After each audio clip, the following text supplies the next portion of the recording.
নিয়ে এসেছো, কিন্তু আমার কাছ থেকে তো নিয়ে যাবার মতো কিছু নেই। আমার কাঁসা পিতল যা ছিল তাও নেই, মাটির পাত্রে ভাত খাই।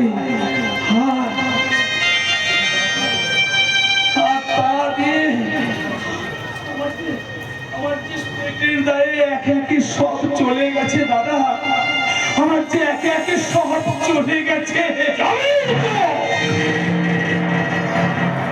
যাবে না? তুই যে কেষ্ট করে একবারে আমার কম্বল মাকে লাগিয়ে দিয়েছিস, তোর যাবে তো কার যাবে? আরে তোর ঠাকুরটাকে ওই নতুন গায়ে বেঁচে দিলি না কেন? তাহলে তো কার ভিটে ছাড়তে হতো না।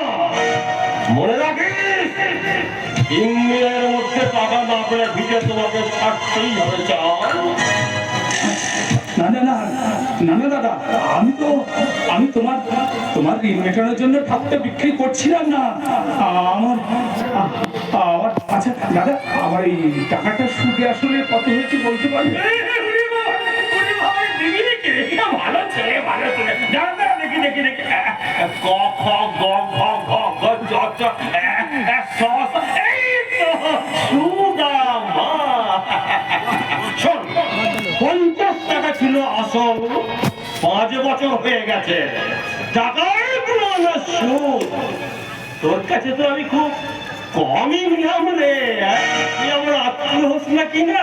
যা যা যা, ঠাকুরটাকে বেচে টাকা কোটা আমায় দিয়ে দে। না না, আমি তো বেচতেই গেছিলাম, কিন্তু তোমার বৌমা আছে না, বৌমা জোর করে আমার হাত থেকে ঠাকুরটা কেড়ে নিয়ে চলে গেল। আর বলে গেল কি জানো, যদি ক্ষমতা তাকে ভিক্ষে করে নিয়ে এসে ছেড়ে দিয়ে খাওয়াবে। করি বলো তো দাদা?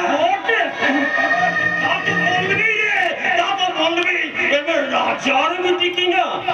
হ্যাঁ রে সুদামা, তুই জানা তোর ওই বন্ধু কেষ্ট ঠাকুরের কাছে যা। কেষ্ট ঠাকুরের নাম করতে করতে তোমার তো জিপ দিয়ে একবার নাল গড়িয়ে পড়ে। আমার কাছে যাও, তোমাকে একটি বস্তার টাকা দেবে। হ্যাঁ রে সুদামা,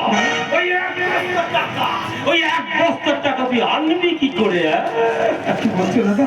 তো তুমি আমার টাকাটা তুমি বিদ্যুৎ করছো? না না, বিদ্যুৎ করো না, বিদ্যুৎ করো না।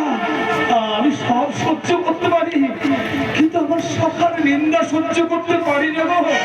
শাখার নিন্দা সহ্য করতে পারি না।